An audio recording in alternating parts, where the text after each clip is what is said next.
Bien, bonjour à tous, bienvenue à notre webinaire de présentation sur le Master Exécutif spécialisé gestion financière d'HEC Paris. J'ai l'immense plaisir d'être accompagné d'Alexandre Lamy, directeur académique du programme.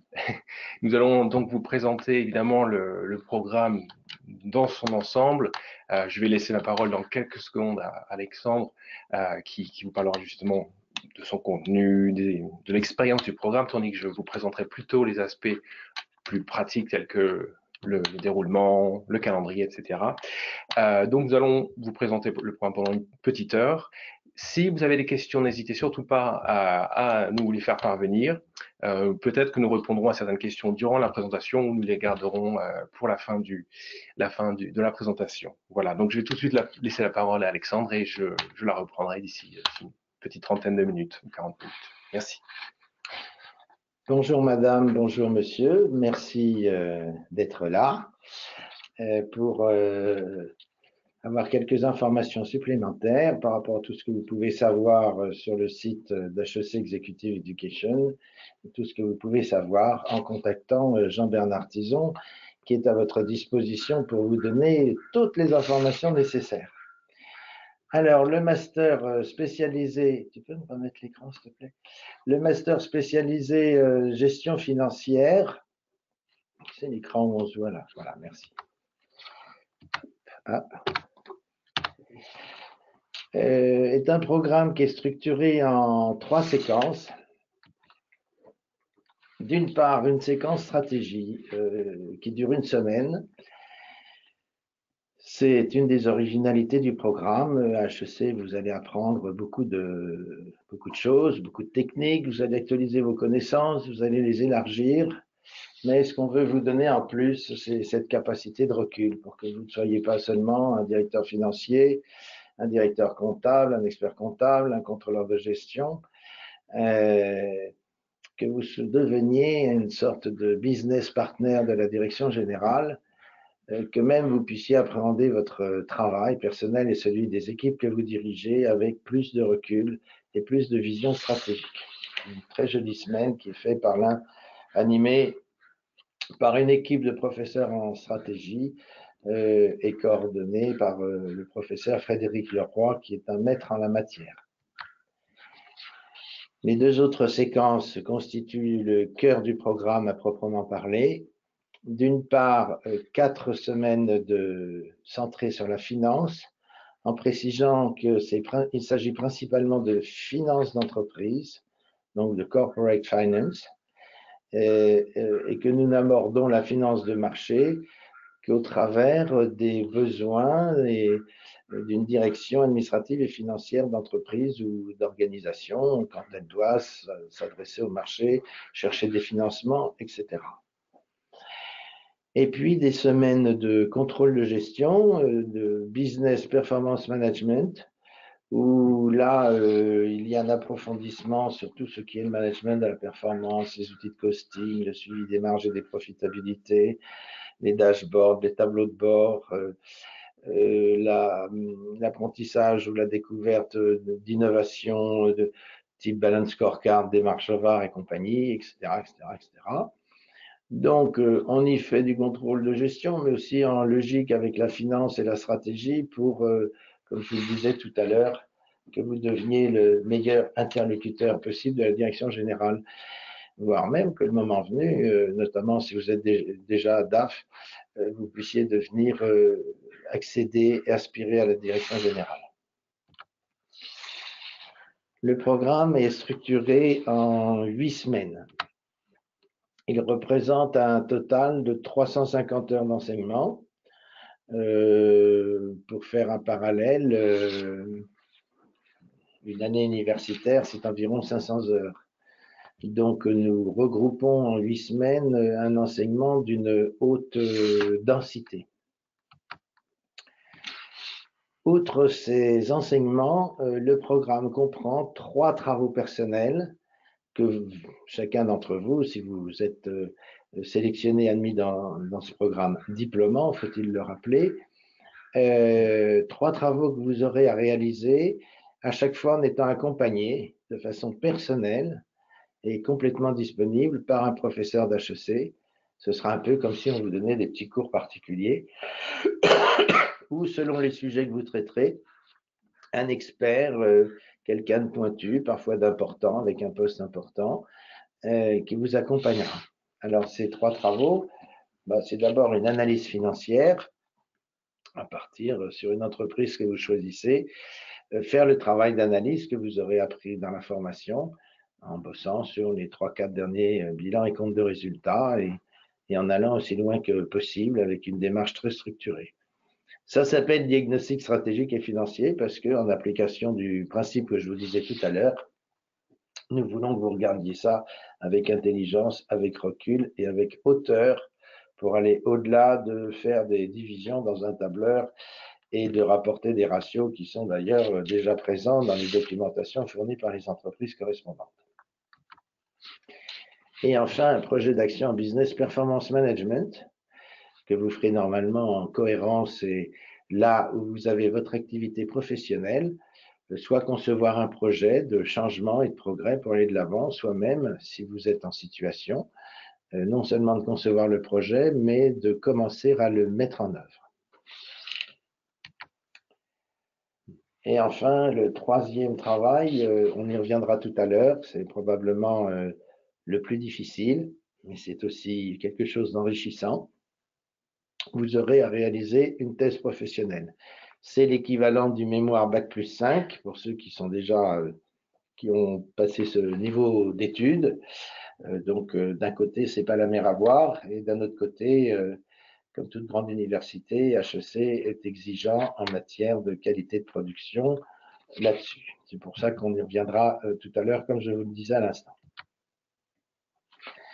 Alors, si vous voulez connaître ce programme, je vous renvoie bien sûr sur le site d'HEC Executive Education où beaucoup de choses concrètes sont présentées. Et comme je vous le disais, vous pouvez bien sûr contacter Jean-Bernard Tison qui connaît les choses à fond et qui peut avoir des entretiens avec vous pour pas seulement, entre guillemets, vous vendre le programme, mais s'assurer que ce programme pourrait être bon pour vous, que vous pourriez être bon pour le programme, bref, que tout ça a un sens. Alors, au-delà de ces informations formelles, je voudrais attirer votre attention sur ce que nous considérons comme des originalités qui distinguent l'executive master gestion financière proposé par HEC des autres proposés par nos concurrents ou nos collègues d'autres grandes écoles ou universités. Dans ces originalités, il y en a des tangibles et il y en a de plus qualitatives. Alors, je vais commencer par les tangibles. Notre première originalité, c'est que la formation, il est procédé à la formation par semaine complète. Donc, vous arrivez le lundi vers 8h30, bien sûr, comme partout, un pot, petit déjeuner, croissant, machin, vous attend, voilà, et puis à 9h, on commence, par exemple. Les autres jours, on commence plutôt à 8h30. Alors, nous développons une dynamique pédagogique forte parce que pendant une semaine, vous êtes un peu éloigné des réalités de votre entreprise et vous pouvez vous consacrer à 100% à apprendre, vous développer, vous épanouir, et ceci pas seul, mais en harmonie, en équipe avec les autres participants.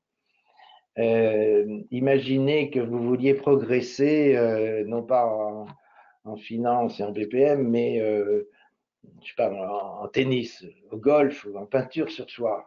Bon. Et imaginez que 8 fois, vous ayez un stage d'une semaine, vous allez faire du tennis pendant une semaine, ou du golf pendant une semaine, ou de la peinture sur soie pendant une semaine. Vous imaginez qu'après chaque semaine de stage, votre niveau va monter, monter, monter. Une dynamique de cette nature. Ça, c'est quelque chose de fort. Nous le prouvons par ce qui se passe depuis des années. La deuxième originalité, c'est qu'au fond, vous payez cher, mais derrière, non seulement vous avez l'enseignement, mais vous avez des vrais petits cours particuliers. Vous êtes accompagné par des gens de grande qualité.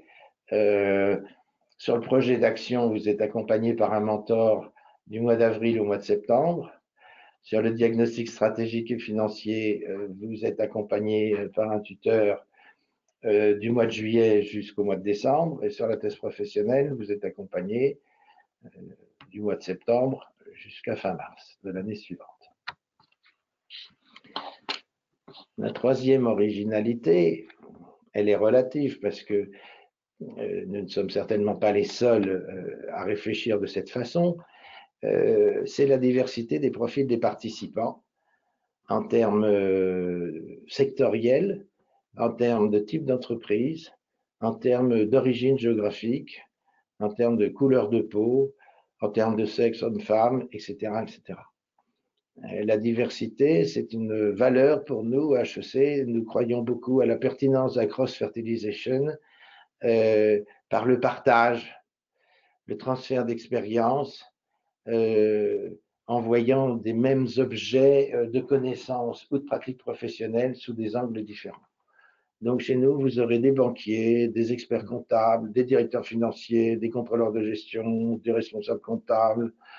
Vous aurez certainement dans la promotion 2 ou 3 directeurs généraux qui sont des généralistes, qui en savent peut-être moins que vous au plan technique, mais qui veulent justement, dans le cadre de l'exercice de leur fonction globale, combler leurs lacunes en finance. Ils vous apporteront beaucoup sous l'angle stratégique, vous leur apporterez beaucoup sous d'autres angles. Tout ça, c'est une richesse que nous encourageons. Enfin, dernière originalité, c'est la multiplicité, la diversité des méthodes pédagogiques que nous employons. Quand vous venez par semaine pleine et dans la semaine par journée pleine, qui commence tôt et qui finissent assez tard, il ne faut pas que vous soyez trop fatigué, ou en tout cas, il ne faut pas que vous vous ennuyiez, il ne faut pas que ce soit lassant, il faut que ce soit dynamique, il faut que ça bouge. Hein. Bon, voilà. Il y a des cours, il y a des études de cas, il y a des moments de travail en équipe, des équipes de 4 ou 5, extrêmement enrichissantes. Il y a des conférences le soir, il y a des travaux individuels, il y a des moments de restitution, de présentation individuelle et collective. C'est aussi des entraînements pour que vous soyez bon, que vous soyez meilleur dans votre carrière professionnelle quand vous faites des présentations PowerPoint ou autres à vos collègues et à vos supérieurs. Il y a des trainings sous caméra, ateliers, des briefings d'experts, etc., etc. Donc, on essaye de faire en sorte qu'il se passe toujours quelque chose et que la journée passe aussi vite que possible, très dense, sans lassitude. Nous avons d'autres originalités qui sont dites ici essentielles et qui nous distinguent cette fois, je pense, encore plus des autres, qui peuvent être des raisons fortes pour vous de venir nous rejoindre ou au contraire de ne pas venir nous rejoindre. La première de ces originalités, c'est la bienveillance. C'est pas un mot, c'est pas un discours commercial. Moi, je suis pas au commerce comme Monsieur Tison. Je suis directeur académique. Ça veut dire que je suis patron de l'équipe du corps professoral qui enseigne dans ce programme. Je suis garant de la cohérence, de l'universalité et de la qualité des enseignements pédagogiques qui vous seront délivrés. Mon problème, c'est de produire et de produire bien. Donc, ceci est très important pour nous. La bienveillance, ça veut dire que peut-être avez-vous une image d'HEC où c'est un peu des prétentieux, ils ne se prennent pas pour rien, ils sont parfois agaçants dans les entreprises, parfois superficiels, sachant être plutôt beaux parleurs que bons réalisateurs, assez prétentieux. Dans la frime, bon, je caricature un peu, mais je suis un HEC moi-même. Non. Vous pouvez venir chez nous sans vous dire est-ce que je vais être à la hauteur de mes collègues, est-ce que je vais à la hauteur d'HEC, est-ce qu'on va me prendre pour un imbécile, est-ce que c'est pas bien que je vienne du Togo, que je sois une femme, que je sois pas assez diplômée, que mon poste soit pas le plus gros, que tout ça. Non, on s'en fout de tout ça. On s'en fout positivement, pas pour vous faire plaisir. C'est que si on n'est pas dans la bienveillance, on ne peut pas avoir une pédagogie efficace. Et tout ce que je vous dis n'a qu'un but, c'est que la pédagogie soit efficace, c'est que vous en ayez pour votre argent, le programme coûte cher, et qu'à la fin, non seulement vous soyez comblés, mais que vous nous disiez c'était au-dessus de tout ce que je pouvais espérer. Donc, il y a des conditions à remplir. Et la bienveillance, c'est pas seulement quelque chose que je vous dis comme si c'était bien, c'est quelque chose que je demande à tous les participants qui rentrent dans le programme. Donc, lisez bien cette slide dans le sens que si vous ne voulez pas travailler dans la bienveillance vis-à-vis de vos collègues, vous n'avez pas votre place dans le programme. Le deuxième point, c'est notre ambition. Nous avons une ambition extrêmement élevée parce que nous sommes à HEC, oui, c'est vrai, c'est comme ça. Donc, je vais maintenant me caricaturer en disant que à HEC, nous voulons être les premiers, nous voulons être les meilleurs. C'est dans notre code génétique, c'est dans nos habitudes. Nous ne le sommes pas forcément toujours. Mais à HEC, si nous ne sommes pas les premiers ou les meilleurs, ça nous pose un problème. Alors, vous venez à HEC, vous payez cher. La récompense, la contrepartie qu'on doit vous apporter, et c'est l'objectif de mon équipe pédagogique, c'est de vous passer de l'état A où vous arrivez, je vais faire dans ce sens-là, Jean-Bernard, à un état B, et je veux que B soit nettement différent de A. Ça ne concerne pas seulement le fait qu'on va compléter vos connaissances ou qu'on va actualiser vos compétences et vos connaissances. Pas seulement. C'est le minimum syndical, si je puis dire, que le corps professoral vous doit. Nous allons essayer de vous épanouir.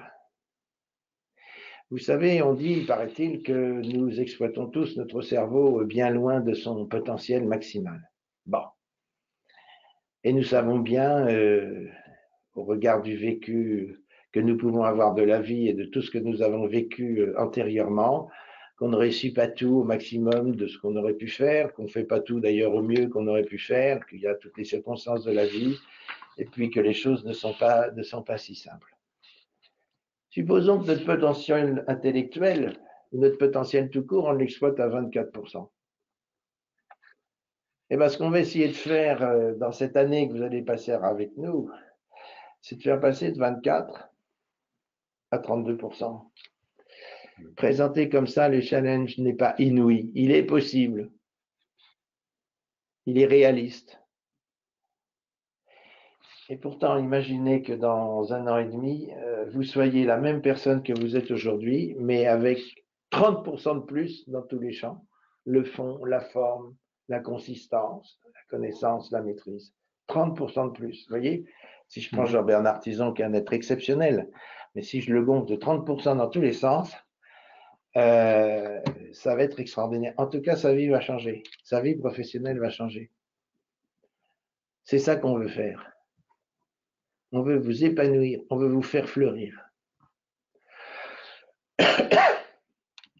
On ne va pas le faire sans vous. Mais nous, ce qu'on veut, c'est que pendant votre formation, vers la fin de la formation, vous nous disiez, c'est dingue. Les autres me montrent que j'ai changé. Bon, je suis en formation HEC, je me donne du mal, machin, truc. Ok, mais enfin bon, je suis toujours le même. Mais pourtant, je m'aperçois, quand je parle en réunion, on m'écoute plus qu'avant. Quand je propose des choses en réunion ou autre, on les accepte plus souvent qu'avant. Et puis les gens ne me parlent plus de la même façon. Et ils ne m'écoutent plus de la même façon. Ils m'écoutent plus, ils m'écoutent mieux. Voilà. Et bien, c'est que vous aurez changé. Alors, est-ce qu'on a une baguette magique et qu'on va vous donner, je ne sais pas quoi, qui va faire pousser un troisième bras? Non, pas du tout. En fait, tout est déjà en vous. Tout est en vous. Il faut qu'on arrive à l'accompagner, à l'épanouir, à le débloquer parfois. Alors, comment allons-nous parvenir à atteindre cette ambition? Grâce à la qualité de notre corps professoral et tous les arguments qui sont présentés sur le site Internet ou dans nos catalogues. Certes, mais nous allons y parvenir avec vous. Le troisième mot important pour nous, c'est la solidarité. Voyez-vous, dans ce programme, quand vous y viendrez, vous pouvez arriver avec ce niveau-là, ou celui-là, ou celui-là. Vous pouvez avoir un salaire annuel qui est là, ou là, ou là. Vous pouvez avoir fait pas beaucoup d'études, moyennement des études ou une montagne de PhD. Vous pouvez être un homme, une femme, un noir, un blanc, un jeune, un vieux, un mec dans les services, un banquier, un dans l'industrie, un autre dans autre chose, un qui travaille à la Croix-Rouge, l'autre qui va au Yémen, peu importe. Ce qui va vous réunir, c'est un seul et même objectif partagé, passer de A à B. Donc le challenge sera le même pour tout le monde. Celui qui arrive là, il faut qu'il monte là. Celui qui arrive là, il faut qu'il monte là. L'important, c'est que tout le monde monte. Voilà. C'est ça qui va vous réunir. J'ai l'habitude de dire, en amphi ou en travail d'équipe, nous sommes ensemble. Les portes sont fermées. Nous sommes ensemble, les portes sont fermées. Personne ne nous regarde dehors. On n'a rien à prouver à personne. On peut oublier nos égos, nos frimes et nos postures. On est ensemble et on va progresser ensemble. Voilà. Et vous allez faire une équipe. Et moi, je suis le Didier Deschamps, si je puis dire, de l'équipe de France dont on va essayer de faire des champions du monde. Notamment quand vous allez travailler en équipe. Parce qu'il y a un cas d'application suite à l'enseignement d'un prof pour voir si vous avez compris, etc. Parce que la pédagogie, c'est j'écoute, j'oublie, je prends des notes, j'apprends, je fais, je sais. Donc, on va vous enseigner, vous allez écouter, peut-être vous prendrez quelques notes. Et puis après, en début d'après-midi, ce qu'on vous enseigne le matin, vous allez essayer de le mettre en œuvre sur un cas, puisqu'HEC, avec Harvard, utilise historiquement la méthode des cas. Et là, vous allez faire. On va voir si vous savez faire. Et ça, vous le ferez en équipe. Alors, dans une équipe, sur chaque sujet, il y a une locomotive, le gros du paquet et un maillon faible. Vous serez, selon les cas, dans l'un de ces trois rôles. Vous êtes la locomotive, vous vous ennuyez à traîner des boulets, ne vous inquiétez pas. Vous allez leur expliquer, vous allez les tirer. Et vous allez apprendre. Parce que maîtriser un sujet, c'est bien, mais le maîtriser au point de savoir l'expliquer clairement à des gens qui ne savent pas et qui comprennent, ça, c'est une autre paire de manches. Alors, messieurs, mesdames les locomotives, on vous attend avec intérêt. Et comme les profs passent dans les équipes, vous inquiétez pas, on va s'occuper de vous. Bien. Le gros du paquet, il avance. Et puis, il y a le maillon faible. De temps en temps, ce sera vous. Si vous êtes dans la compliance, le jour où il y a un truc de compliance, vous êtes la locomotive. Mais le jour où il y a un machin sur les normes IFRS, à supposer qu'on en fasse, vous allez être peut-être le maillon faible. Alors que l'expert comptable, sur une norme IFRS, ça va être la locomotive. Bien. Quand vous êtes le maillon faible, qu'est-ce qu'on vous demande? On vous demande de le dire aux autres quand vous ne comprenez pas. On a le droit, on a le devoir de dire, attends, moi je ne sais pas, puis je ne comprends pas, je ne comprends rien. J'ai entendu le prof, j'ai rien compris, ou pas grand-chose, ou la moitié, explique-moi l'autre moitié. La performance de l'équipe, ce sera l'avancée de l'ensemble de l'équipe, y compris son maillon faible. Alors, le maillon faible, évidemment, il faut qu'il donne un peu plus de mal, qu'il écoute grand, qu'il soit open mind, etc. Et vous allez l'aider. Sur l'ensemble de l'année, sur l'ensemble du programme, je vous promets que vous aurez tous un moment de sinistre, un moment de gloire. Parce que pour passer de A à B, de temps en temps, le corps professoral, un tel ou tel prof, on va identifier ce qui vous bloque. Parce que vous avez besoin de choses globalement, mais en plus, il y a un truc qui vous bloque. Parce que vous n'avez pas assez confiance en vous, parce que vous ne savez pas assez vous imposer, parce que vous avez du mal sur ci ou sur ça. Bref, vous avez un caillou qui vous bloque l'entrée des reins. Parce que pour tout le reste, vous êtes largement 30%, vous êtes déjà au niveau B, mais il y a un machin qui vous bloque au niveau A. Et là, ce jour-là, on va vous exploser le caillou. Et ça fait mal. Et ce sera un moment de sinistre, parce que moi, je ne peux pas tenir l'ambition que je vous dis, que je vous ai dit il y a un instant, en regardant le tennis à la télévision à Roland-Garros. Donc moi, je vous promets du mur, de la transpiration, du travail, etc. Et puis là, boum, on y va. Alors ça fait pas du bien. Eh bien, ce que j'attends de la promotion et ce qui se passe chaque année, c'est que, alors que vous avez pris un petit coup, là, vous sortez à la pause, Et bien là, toute la promo, elle vient vous porter en disant, ouais, laisse, non, mais on connaît le prof, tu es un con, fait chier, bon, etc. Allez, hop, et tout le monde vous porte et vous remonte. Et puis, un autre moment dans l'année, vous aurez votre moment de gloire, parce que vous faites une belle présentation, vous trouvez une idée originale, je ne sais pas quoi. On a tous son moment de gloire. Eh bien, l'originalité forte de ce programme, c'est que le jour où vous avez votre moment de gloire, au lieu d'avoir tous vos copains et copines, collègues qui vous envient et qui vous jalousent, tous, ils se réjouiront de votre succès. Et ça va vous faire un réseau meilleur encore que le réseau HEC, ça va vous faire un réseau pour toute la vie, pour placer vos enfants en stage, pour tout ce que vous voulez, pour quand vous avez un problème, ce n'est pas quelque chose, trouver un pote, je vous parle des années qui suivent la formation, qui lui sait ou qui lui connaît un mec qui sait et qui va vous renseigner. Nous considérons que la moitié de ce qui vous sera apporté par le programme sera apporté par mon équipe, le corps professoral. L'autre moitié vous sera apportée par les collègues, à condition qu'on crée une ambiance faite de bienveillance, de partage et de solidarité. J'ai pas besoin de leader, j'ai pas besoin de gens qui disent t'as vu ma bagnole, elle vaut 400 000 balles, t'as vu mon salaire, il en vaut je sais pas combien. Non, on s'en fout de ça, c'est pas le problème. Enfin, dernière originalité essentielle, c'est le travail. Le travail et la rigueur, le tout dans de grands éclats de rire. Ça va pas rentrer comme ça. Moi, les machins à la française où on a dit 8h30 et les gens arrivent en grappe avec des mecs, des gens qui arrivent en retard à 8h35, 40, 42, 45, et finalement, on commence avec 10 minutes classiques. Chez nous, c'est non. Si ça commence à 8h30, à 8h30, tout le monde est en amphi, à sa place, prêt à démarrer, le laptop ouvert devant les yeux. Et le prof, il regarde, qui doit être là lui aussi, soit dit en passant, il regarde la trotteuse, là, parce qu'on a des hop, et on fait presque une marque de fabrique que quand la trotteuse est à la verticale, tu démarres. J'ai calculé que sur 8 semaines, si on travaille comme dans beaucoup d'endroits, et beaucoup de chez nos concurrents, soit dit en passant, si tu perds les 5-10 minutes de démarrage le matin, encore 5 minutes à la pause de le milieu de matinée, 5 minutes, 10 minutes en début d'après-midi, 5 minutes après la pause d'après-midi, au bout de 8 semaines, fois 5 jours, fois 4 événements comme ça, vous savez ce que vous avez perdu? Une semaine pleine d'enseignement. Alors, au prix que vous payez, je ne vois pas pourquoi vous perdriez une semaine pleine d'enseignement. Donc, en quelque sorte, ils vont avoir une semaine gratuite. Tu as suivi le raisonnement? Faut que tu dises oui, hein, même si tu as... Bon, de toute façon, allez, il faut bien déconner un peu. À HEC, on est à HEC de ce point de vue. On a dit qu'on voulait être les premiers, on veut que vous soyez les premiers, on va travailler, on va s'en donner des moyens.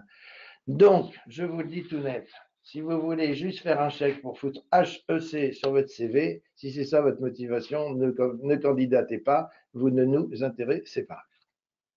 Si vous voulez passer de A à B, si vous voulez booster votre carrière professionnelle, si vous voulez rentabiliser la dépense, alors venez, on vous attend avec plaisir. Mais vous préparerez les cas avant. Vous ferez les lectures avant les semaines qu'on vous demandera. Si vous êtes maillon faible sur certains trucs, vous utiliserez les MOOC et les cross-knowledge inouïs dans leur quantité et leur diversité qui sont mis à votre disposition. De telle sorte d'arriver prêt pour aider vos collègues, pour participer, être un vrai participant à tout ce qui se passe, notamment en travaux en équipe. Donc, je vous promets un pamplemousse de travail. Mais si en plus il faut qu'on s'ennuie et qu'on s'emmerde, alors ça ne va pas être drôle. Et d'un point de vue pédagogique, ça ne va pas être efficace. Donc, je vous promets qu'on va aussi beaucoup rigoler. L'ambiance est festive, elle est sympa. Elle est sympa parce qu'elle est bienveillante. Elle est sympa parce qu'elle est solidaire. Elle est sympa parce qu'elle est sérieuse sur le fond. Et quand on est sérieux sur le fond et qu'on travaille, en plus, on peut se permettre de bien rigoler. Et je peux vous assurer qu'on n'arrête pas de se marrer en amphi. Voilà. On travaille beaucoup, on peut donc se permettre de bien rire. En résumé, une cerise de rire sur un pamplemousse de travail. Justement, je me permets d'intervenir. Ça nous permet de répondre à une question sur le présentiel, justement, qui t'es expliqué, pardon. Les 8 semaines sont effectivement en présentiel, du lundi au vendredi, sur le campus de Juan-Josas. Voilà, ouais. Il a tout dit. Il n'y a que le vendredi, on vous lâche à 17h30. Ah ouais, parce que moi, avec mes lunettes, c'est trop petit, je ne vois pas les textes des questions. En plus de ça, 1 à 2 fois par semaine, selon les semaines, on a une conférence 20h, 22h ou un atelier. On fait venir des experts nationaux ou internationaux. La journée type, le matin, vous êtes plus frais, donc on vous passe les enseignements magistraux. Hein. Vous avez on est dans un amphi, et puis vous avez un guignol, je parle du professeur d'HEC, qui vous fait cours. Ça intervient, vous posez des questions, voilà. Plus on partage, mieux ça vaut. Et puis en début d'après-midi, là où c'est plus dur de suivre les profs, on a une petite digestion, un petit coup de mou. Et bien, pas de coup de mou, vous travaillez en équipe sur un dossier, et là, ça vous réveille. Dans le milieu d'après-midi, on fait une pause, le travail en équipe est terminé, on finit la journée, 1 ou 2 équipes nous présentent les clarinettes, c'est débattu, et le professeur, selon la nature du cas, anime cette séquence de partage ou propose un corrigé de cas et procède à un débriefing. C'est pas toujours comme ça, mais enfin, c'est le schéma général. La thèse professionnelle, bon, au mois de juin, c'est-à-dire vous avez déjà avancé dans le programme, vous proposez un sujet de thèse, on vous fait des explications avant, comment on choisit un sujet, etc., etc., vous inquiétez pas. Il y a une dimension académique, c'est réfléchir un peu en théorie sur le savoir, puis il y a une dimension concrète, so what, quand on essaye d'appliquer, comment ça se passe, c'est la dimension professionnelle. La direction académique du programme valide votre sujet en s'assurant qu'il va vous être utile, qu'il va contribuer à votre épanouissement personnel, voire à votre carrière dans votre entreprise, etc. On est toujours dans passer de A à B, y compris pour avoir des promotions. Je fais une parenthèse parce que je vais l'oublier. Ma grande fierté, c'est qu'en moyenne, quand on regarde 2 ans après la fin du programme, en moyenne, tout le monde a gagné 1 à 2 crans dans sa carrière professionnelle. La quasi-totalité ont pris la place de leur patron ici ou ailleurs, ou ont été promus, et d'autres ont même monté de 2 crans. Voilà, ça c'est la récompense. Ça c'est normal. Il faut qu'il y ait un retour sur investissement. Je reviens à ma thèse. Pendant l'été, vous faites des recherches sur Internet, vous utilisez la bibliothèque d'HEC qui est fantastique en soi, et surtout par les abonnements à toutes les bases de données les plus chères du monde. Voilà, vous faites des lectures, vous faites un peu le point sur votre sujet, qu'est-ce qui s'est dit avant, vous faites une synthèse de tout ça. Et puis sur l'application professionnelle, vous commencez à prendre des contacts dans votre entreprise ou d'autres, faire des interviews. Été, automne. Vous êtes accompagné par un directeur de thèse qui est choisi par référence à votre sujet, qui normalement est un expert sur votre sujet. Et vous avez janvier, février, mars, vous avez 3 mois pour rédiger un rapport d'une 50aine de pages plus annexe. J'ai mis 50 à 70 parce que souvent les participants dépassent 50 pages. Voilà. Enfin, ça ne se juge pas au poids.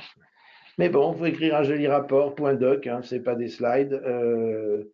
Si vous avez 40 ans, la moyenne d'âge dans le programme, c'est 39 ans jusqu'à présent. Mais on peut avoir 55 ans et rentrer dans le programme. On peut avoir 32 ans et rentrer aussi. Ça dépend du profil.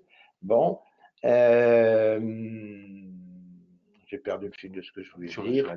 Ah oui, voilà. Alors, rédiger un rapport à 40 ans, c'est pas si simple que ça. Et puis, on veut que vous fassiez le plus beau rapport que vous avez jamais fait de votre vie, que vous en soyez fiers. Donc, on va pas vous... Donc, vous souffrirez là-dessus. Mais à la fin, qu'est-ce que vous serez heureux? Et puis, pour réussir dans le business, il ne faut pas seulement bien travailler, il faut savoir vendre ça dans des réunions de toute nature. Et donc, vous vous entraînez à ça aussi lors de la soutenance devant jury. Je me permets d'intervenir, pardon Alexandre, sur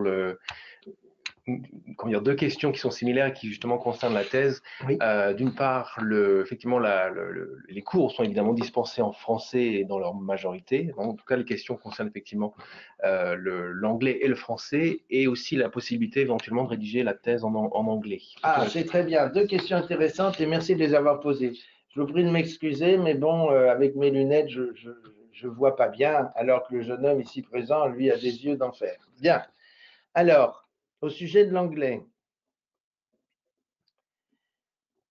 on ne vous demande pas d'être bon en anglais pour rentrer dans le programme. Donc, si vous êtes mauvais en anglais, ça ne va pas vous empêcher de rentrer dans le programme. Ce n'est pas sur ce critère-là qu'on va vous bouler dans les comités de sélection. Premier point. Deuxième point, les cours sont susceptibles d'être aussi bien en français qu'en anglais. Les cas, l'énoncé des cas sont susceptibles d'être aussi bien en français qu'en anglais. Troisième point, en pratique, 95% des enseignements sont en français et 90% des cas sont en français aussi. Donc, c'est un enseignement en français. Mais j'ai des profs qui ne peuvent plus manager deux matériels pédagogiques, des profs français, un en français, un en anglais, parce qu'ils enseignent dans le monde entier ou ils enseignent dans les programmes divers d'HEC qu'on a sur toute la planète. Donc, on ne peut manager aujourd'hui qu'un seul matériel pédagogique. Donc, vous avez parfois des profs en français qui vous enseignent en français, mais les slides au tableau sont en anglais. Alors, il ne faudra pas nous reprocher que c'est en anglais. Je n'entendrai pas cette observation. Vous êtes prévenus, ça peut être en anglais, c'est rarement en anglais. Et quand c'est en anglais, vous vous débrouillez. Enfin, avec Dico simple, tu fais copier-coller. Moi, je suis mauvais en anglais, j'ai pas de problème, tout est en anglais à HEC, je m'en sors. Donc, vous vous débrouillez de cette affaire. Mais c'est rare que vous ayez des enseignements en anglais. La demande dans les promotions, c'est surtout qu'on en ait un peu plus. Ça, c'est la question sur l'anglais. Voilà. Après. Et justement, peut-être à l'inverse, le cas de peut-être de professionnels expatriés en France. Oui. Alors, vous pouvez faire votre thèse entièrement en anglais, il n'y a pas de problème. Vous pouvez la faire en français, pas de problème. Il n'y a qu'un truc qui n'est pas autorisé, c'est les deux dans le milieu en même temps. Votre espèce de vol à pic de franglais pourri que vous utilisez dans les entreprises, ça c'est nul. C'est pas bon. Donc c'est soit en anglais, soit en français. Si c'est du français, c'est du français. Alors on peut mettre marketing, les mots courants en anglais, il n'y a pas d'histoire. Mais là, j'ai lu hier dans un dossier adjing, tu sais, pour dire qu'on vantait le parage. Et quand c'était un truc en français, je dis non, adjing, ça va pas. Là. Tu mets antériorité, tu me cherches quelque chose, mais tu ne mets pas adjing. Qu'est-ce que c'est ce mot encore? Bon, voilà. Donc c'est l'un ou c'est l'autre. Mais bien sûr, les anglophones sont les bienvenus. Alors, on reprend. Voilà. Bon, les modalités d'évaluation, vous savez, c'est un programme diplômant. À la sortie, vous êtes HEC, comme un HEC grande école, un HEC MBA, un HEC exécutif MBA. On ne va quand même pas vous donner le diplôme comme ça. Bon, voilà, c'est normal. Cela dit, pour moi, c'est soit vous avez compris mon discours, vous avez compris l'esprit de la formation et comment ça se passe. Et je peux vous dire, je peux vous donner ma parole d'homme, ma parole d'honneur, les yeux dans les yeux, que ça se passe merveilleusement dans chaque promotion depuis un certain nombre d'années que je dirige le programme. Ça se passe comme je vous l'ai expliqué. Aujourd'hui, on termine une promotion et je n'ai que des merci, c'est génial, c'était encore mieux que prévu, ma carrière évolue, bon voilà. Donc on arrive à tenir ce que je vous dis, mais c'est les participants qui font ça. Donc il faut se donner. Alors à partir de ce moment-là, l'évaluation, elle peut être que bonne. Mais enfin, bon, chaque semaine, vous jouez 3 points sur 75. En général, ces points sont attribués suite à la qualité des travaux d'équipe. Par exception, une fois en BPM, il y a une sorte d'examen, et une fois en finance, 2 fois en finance, il y a une sorte d'examen. Oui. Là, on ne va pas vous diplômer HEC, MS, gestion financière, si vous n'êtes pas foutu de calculer un besoin en fonds de roulement ou genre. Bon, on va quand même vérifier les choses. Mais ça ne devrait pas poser de soucis. Les travaux individuels, faut faire votre projet d'action en BPM.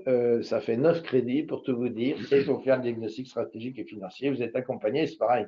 Si vous vous donnez à le mettre du travail, vous y arriverez. Je précise que si vous avez des difficultés, on va vous aider. Il n'y a pas de souci. Il n'y a pas de souci. Une fois, nous avons eu une personne qui est rentrée. Elle ne connaissait pas grand-chose à la finance au contrôle de gestion, était directrice générale d'une grande enseigne à distribution, avec des financiers à son board. Et elle est venue au comité, elle nous a dit, écoutez, j'en ai marre de passer pour une gourde auprès de ces financiers, je ne comprends rien à ce qu'ils me racontent. Alors je connais mon métier et je dirige quand même une des plus grandes enseignes de la distribution en France.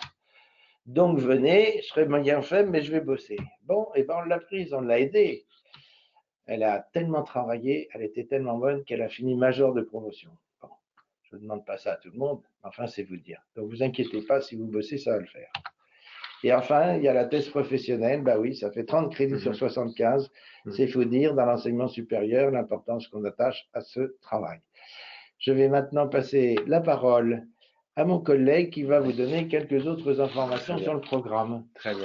Justement aussi répondre à certaines questions. Avant cela, je voulais vous informer qu'une petite enquête va être lancée dans quelques secondes, simplement pour mieux vous connaître surtout et mieux comprendre et mieux connaître votre intérêt pour ce webinaire, votre situation actuelle. Donc, si vous pouviez effectivement répondre à ce petit questionnaire en même temps effectivement que je partage avec vous donc des éléments de date. Ça me permet effectivement de répondre à l'une des questions, en tout cas deux questions plutôt, en termes de déroulement. Donc évidemment pardon, les 8 modules sont en présentiel. Il faut être absolument présent du lundi au vendredi pour chacun de ces 8 modules qui se déroulent sur le campus de Julien Josas, encore une fois, et donc pour lesquels vous avez les dates précises entre mars et novembre, des modules tous les mois, hormis au mois d'août. Ce calendrier aussi me permet de vous démontrer que justement l'alternance entre le BPM et la finance. Vous voyez une première semaine de stratégie pour débuter, et ensuite donc cette alternance entre Business Performance Management et finance, ce qui effectivement ce qui vous permet aussi évidemment de vous consacrer aux 2 livrables individuels en parallèle. Voilà, donc vous avez ces éléments de date, et pour vous rappeler encore une fois, la thèse professionnelle, elle doit être remise et soutenue au printemps de l'année suivante. Merci. Alors, pour une option qu'on appelle programme certifiant ou certificat exécutif, c'est-à-dire que, encore une fois, vous l'avez compris, dans le master, dans le contenu du master, il y a 2 blocs de compétences. Dans notre jargon, on appelle comme cela des blocs de compétences. L'un constitué de 3 modules qui se consacrent donc au Business Performance Management et l'autre de 4 modules qui se consacrent à la finance. Cette option, enfin en tout cas ce séquencement, permet, alors en fonction des besoins, en fonction des calendriers, en fonction de la disponibilité des participants, eh bien ce séquencement vous permet de suivre, alors de candidater évidemment et de suivre l'un de ces 2 blocs, l'un de ces 2 certificats en année N, et si vous validez cette première étape, ce premier certificat, donc de poursuivre avec les modules restants en année N+1, et donc évidemment de conclure avec la thèse professionnelle et la soutenir. Voilà. Les certificats exécutifs BPM et finance pour lesquels vous avez les dates de début de programme sont absolument identiques, évidemment en termes de contenu, de session. Vous êtes en fait en présence de participants au master et de participants au certificat. Alors, cette slide me permet de répondre à plusieurs questions concernant le processus d'admission. Alors, vous avez tout d'abord évidemment un certain nombre de prérequis. Encore une fois, à HEC, on met l'accent en particulier pour nos formations exécutives, on met un accent très fort sur la solidité du bagage professionnel, la solidité de l'expérience. Encore une fois, la moyenne d'âge est de 39 ans, effectivement, actuellement. Ce qui veut dire que nous demandons un minimum d'expérience de 5 ans en statut cadre. Voilà. Il y a une préévaluation du CV ou du profil LinkedIn qui est faite. Et tout simplement, si ce critère d'expérience n'est pas rempli, d'une part, ça ne serait pas vous faire un cadeau que de poursuivre, et surtout, ce prérequis n'est pas rempli pour nous. Donc bien, soit nous vous réorientons vers un autre programme HEC, nous vous demandons de revenir plus tard. Ensuite, en termes de formation initiale, ce master spécialisé, d'ailleurs, master spécialisé est un label de la conférence des grandes écoles, ce qui veut dire qu'également un diplôme, parmi ceux qui sont listés, un diplôme est nécessaire pour candidater, hormis, effectivement, sauf dérogation. Nous accordons des dérogations pour une certaine mesure à nos candidats. Et ensuite, pour revenir sur le niveau d'anglais, donc le niveau d'anglais doit être certifié officiellement par plusieurs tests, principalement c'est vrai le TOEIC qui est le plus courant, mais également le TOEFL ou l'IELTS. Nous le réclamons effectivement, hormis pour effectivement les candidats déjà diplômés en anglais. Voilà, mais le passage du TOEIC est nécessaire. Alors pas immédiatement dans le procédure avant de soumettre un dossier, mais impérativement avant la rentrée du programme pour que vous soyez aussi débarrassé de cette étape. Voilà, le TOEIC est indispensable avec un score minimum de 750. Merci. Ensuite, Une fois que ces prérequis sont vérifiés et remplis, eh bien, commence le processus d'admission pour que ce soit effectivement pour l'option master, donc c'est 8 modules d'emblée plus la thèse, que ce soit pour l'option master ou l'option certificat, eh bien, vous êtes invité à passer un entretien préliminaire avec moi-même, en personne à Port-de-Champéret ou par téléphone. Et ensuite, si cet entretien est concluant, si évidemment il y a une concordance, une bonne adéquation entre votre profil, vos attentes, vos motivations et justement l'offre de ces programmes et surtout les attentes aussi de ces programmes, eh bien, si cela est positif, eh bien, un dossier vous parvient, un dossier en ligne, encore une fois, que ce soit pour le master ou l'un des deux certificats, dossier en ligne, donc composé de plusieurs rubriques, des essais de motivation, des formulaires de recommandation pour le master aussi. Voilà, cette étape-là, évidemment, je la précise en entretien. Ensuite, il y a une petite distinction, donc, en fonction de la... Oui, pardon. On te demande quelle est la deadline pour poser le dossier. J'y arrive dans une slide. Je sais, mais je te le dis quand même. Voilà, on a anticipé toutes les questions. On a vraiment fait du bon boulot. On a presque terminé. Pour revenir sur le dossier, donc, une fois que, imaginons que vous candidatiez à l'un des deux certificats, le dossier parvient directement donc, à Alexandre si vous candidatez au Business Performance Management ou son collègue Franck Seda si vous candidatez au certificat en finance. Donc, une évaluation sur dossier immédiate. Et là, on dit oui ou non. Voilà. Si c'est oui, c'est bon. Exactement. Par contre, si vous candidatez au master, le dossier est évalué évidemment, et si l'évaluation est favorable, eh bien, vous êtes convoqué à un comité de sélection. D'ailleurs, il y a des comités aujourd'hui. Comité de sélection, encore une fois, je détaille cette étape en personne. Le comité de sélection est composé de deux parties, une étude de cas et un entretien de motivation. Et nos comités ont lieu à Paris, Port-de-Champéret. Voilà. Petite étude de cas, on vous donne 1 heure pour la préparation, on en parle un quart d'heure, 20 minutes avec vous. Ça, c'est pour vérifier que le programme est bon pour vous et que vous allez être bon pour le programme, parce que si vous étiez complètement largué, ça ne vous profiterait pas, vous seriez excessivement boulet pour les autres. Bon, donc on vérifie que vous pouvez rentrer dans la cible, même si déjà l'examen du dossier de candidature, toutes les informations qu'il y a, votre CV, tout le tremblement, nous permet de nous faire une opinion. Et puis pendant 40 minutes, on discute ensemble. Vous ne passez pas un examen, on est autour d'une table. Nous, on s'assure, on est déjà à votre service. C'est pas les commerciaux d'HEC qui font ça, c'est les gens de la production. On s'assure que le programme va être bon pour vous et vous bon pour le programme. Ça va être une bonne histoire. Voilà. Voilà. Et puis là, après. Je reprends la parole. Ça me permet également de revenir sur une question concernant le GMAT. Le GMAT n'est pas obligatoire pour candidater. D'ailleurs, le passage en comité de sélection est évidemment obligatoire. Par contre, l'étude de cas, justement, est une preuve, donne de bons indices. On n'est pas obligé de passer le GMAT. Le GMAT n'est pas obligatoire.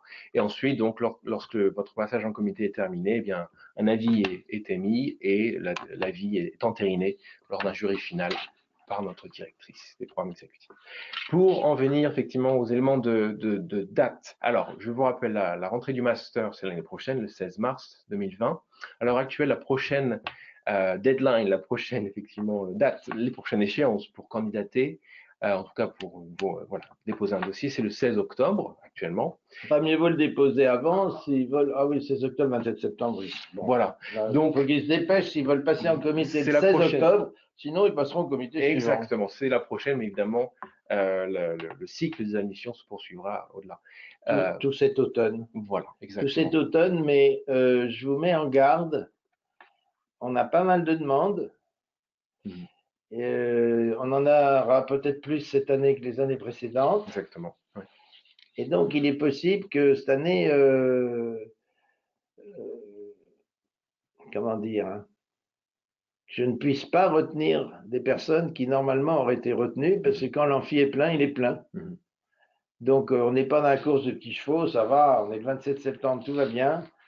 Mais si l'information vous intéresse sérieusement, je vous invite à contacter Jean-Bernard Tison, enfin à suivre la procédure indiquée dans le site HEC, et je vous invite à plutôt faire vite que lentement. Voilà, parce que ça va durer jusqu'à pas loin avant de l'ouverture du programme. C'est ça, oui. Mais si un jour le programme est plein, Et On va cette patienter. année, il Oui. risque fort d'être plein par la taille des amphis. Oui. Mhm. Bah, ce sera trop tard. Il faudra attendre l'année suivante ou aller chez nos confrères. Oui, effectivement. Alors, juste une petite note, hein, au moins pour vous, comment dire, vous informer aussi de ce point important, l'accompagnement que nous offrons aux candidats exécutifs. D'une part, un conseil individualisé sur les dispositifs de financement, c'est un point important. Et donc, Ouais. évidemment, nous avons une conseillère spécialisée ici même à Paris qui peut vous rencontrer ou échanger par téléphone. Évidemment, accompagnement seulement disponible aux candidats, accessible pardon, aux candidats. Et de même, pour ceux qui auraient peut-être une appréhension, qui auraient besoin peut-être d'une petite remise à jour en termes d'études de cas, il y a des ateliers mensuels ici même à Paris. Et évidemment, vous êtes le ou la bienvenue lorsque vous candidatez pour vous préparer, voilà, pour peut-être mieux appréhender cet exercice. Voilà, si vous déterminez, si vous le jugez nécessaire. Voilà.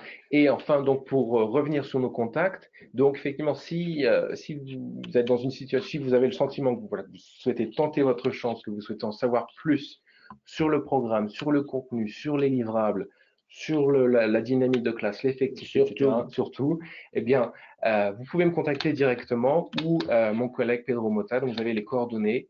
Également sur le site, de façon peut-être aussi accélérer le processus sur le site, vous pouvez également sur la page web du programme, déposer votre CV ou profil LinkedIn, voilà, pour une prise de contact immédiate.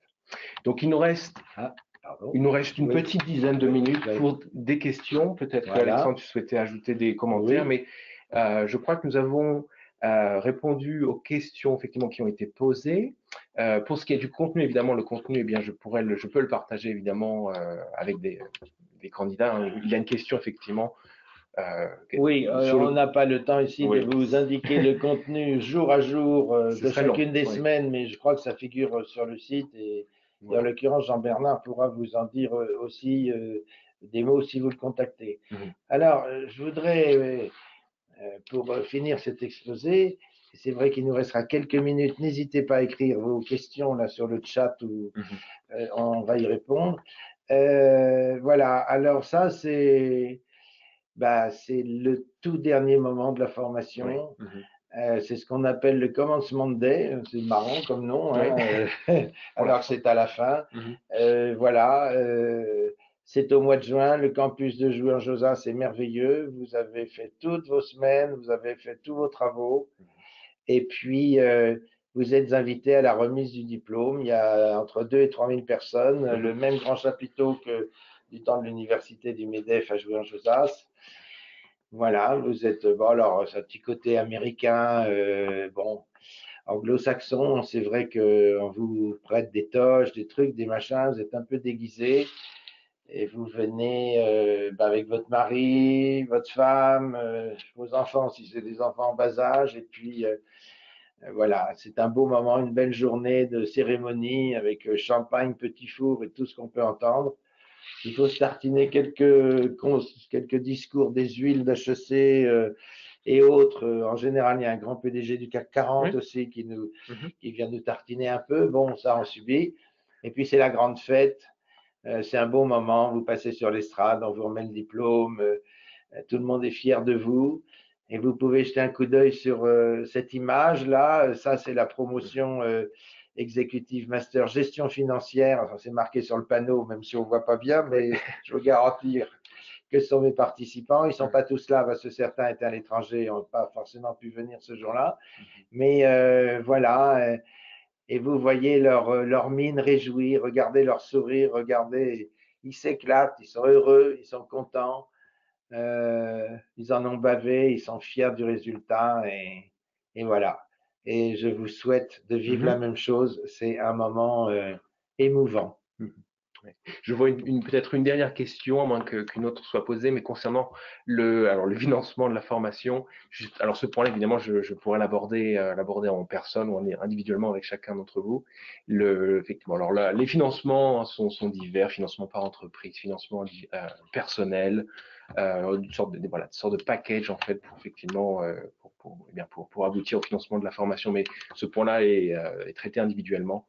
Et justement aussi, si vous souhaitez creuser un peu plus hein, comment dire, la possibilité d'obtenir une aide financière via le CPF ou pourquoi pas considérer l'option prêt bancaire, bien justement notre conseillère en financement est là pour cela, pour vous aiguiller un peu mieux, vous conseiller. Ouais.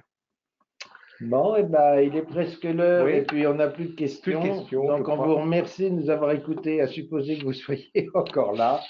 Et on vous dit, on espère à bientôt pour une belle aventure dans la joie, la bonne humeur et plein de bonnes choses.